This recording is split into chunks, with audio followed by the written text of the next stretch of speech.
Penguin Random House Audio presents The Story of a Marriage by Geir Gulliksen, translated by Deborah Dawkin, read for you by Gildart Jackson. Chapter 1. Tell me about us. About us? Tell me as though I knew nothing. Well, we were lovers. Yes, and then? We got married. We were husband and wife. And then? We were a mum and dad. We had children together. Not that. Tell me about us. What happened between us? We lived together.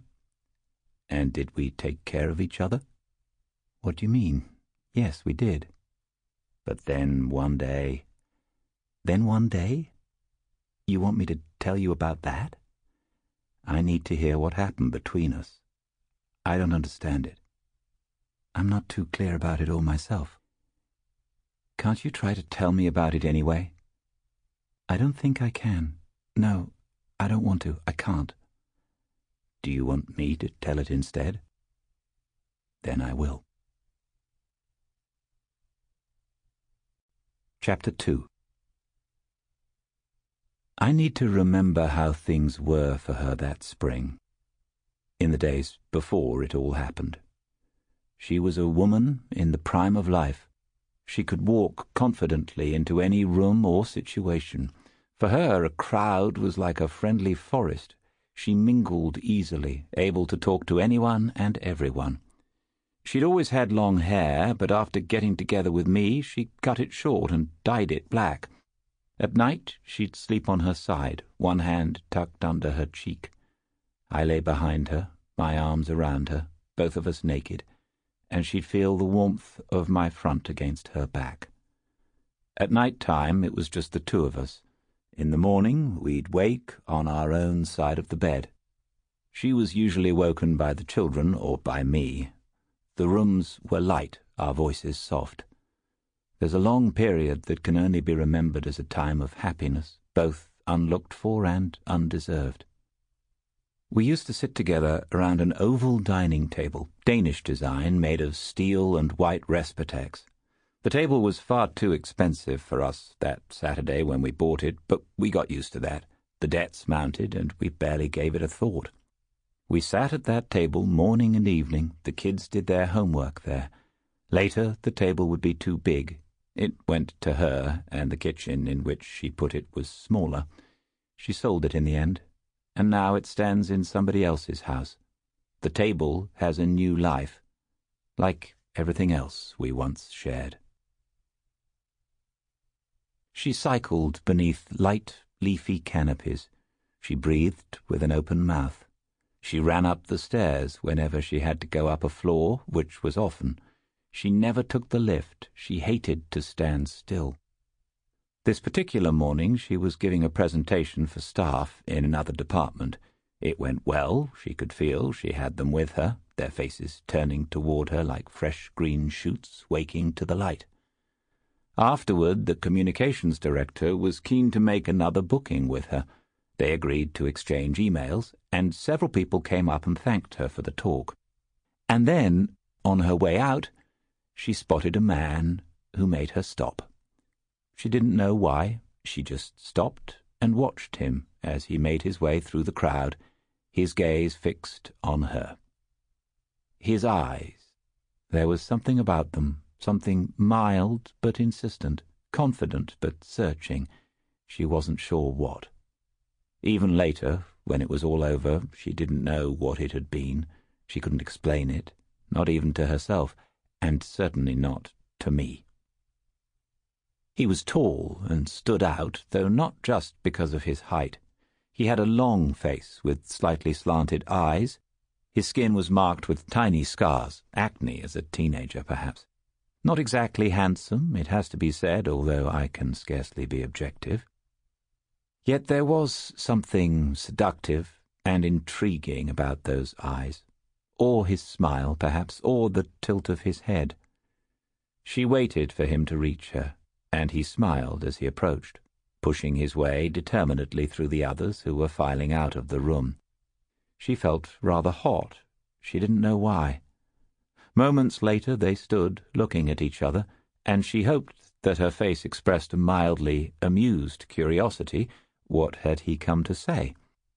Her face should convey that she had been held up and had no idea what he might want, but that she was prepared to give whatever it was her considered attention. He started talking, something about public health, her own specific area of interest. He said things she might have said herself, although she thought he phrased them better. Or did he? His way of speaking was vaguely awkward, as though he was attempting to follow her perspective, but was incapable of letting go of his own. This last comment is, of course, a vast over-interpretation on my part. I don't need to be told. I can see it myself. No, she probably found his comments both enriching and stimulating. He walked out of the room with her, accompanied her all the way down the stairs. They walked to her bicycle, still talking as she unlocked it, and got ready to go. Afterward, she cycled slowly through the streets. She had to get back to the office, but she took her time. The world seemed to want to show off for her that morning. The maple trees, or lime trees, she didn't much care what kind they were, seemed to spread their branches for her. A glossy magpie elegantly flicked its tail. Young leaves stirred in an otherwise imperceptible breeze. She was happy, contented in herself and her life. Every living thing opened itself up for her wherever she went. She was afraid of nothing. Once she had been a young girl. Now she was a middle-aged woman. She was 25 when she first met me. It was a long time ago now, and I was just a few years older.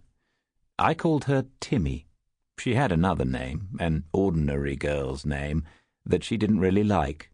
And then, one evening, a month or so into our relationship, we were lying in bed in her old apartment watching Timmy Grasshopper on TV. We weren't exactly watching anything. We'd been in bed for hours on end. We had got up to eat and then gone back to bed. We'd been obsessing over each other for so long, investigating what our bodies could do together, and we needed a break. We drank water, and I flicked through the channels, past an old Disney cartoon. She asked me to stop and go back. We watched it, and we both found it touching, though it was me who cried. I had a young child whom I wouldn't see that day, that entire week, because I chose to be here in bed with her. That was why I cried.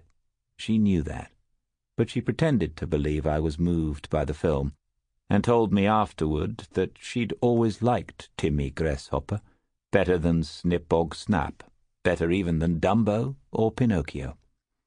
She identified with Timmy because he always tried to make the best out of everything. He'd take his umbrella and go for a walk, singing as he went, eternally earnest and optimistic, even when darkness closed around him, and he had no idea where he was. "That's you," I said. "You are Timmy, always wanting to put things right and never giving up on your goals." I was full of admiration for her already then. It was my way of loving her. She didn't understand that until later, and for a long time she felt overwhelmed by how amazing she was in my eyes. She replied that she'd never thought of herself as a grasshopper, and I came up with some flirtatious joke about liking the way she rubbed her hind legs against mine. Meaningless, it wasn't even funny, and she could see I instantly regretted it, that I felt embarrassed, and that I wasn't in the habit of talking that way. She'd loosened me up, she realized, and that moved her, or inspired feelings of love, if there's a difference between the two. After that night, I started calling her Timmy. It stuck. It went beyond being a nickname. It became her name, the name everyone used, our friends, and even her work colleagues. Back in her office, she was sitting in the light from her screen. She was going through a report. She'd been working on it for ages, but today it was going better. She was very focused.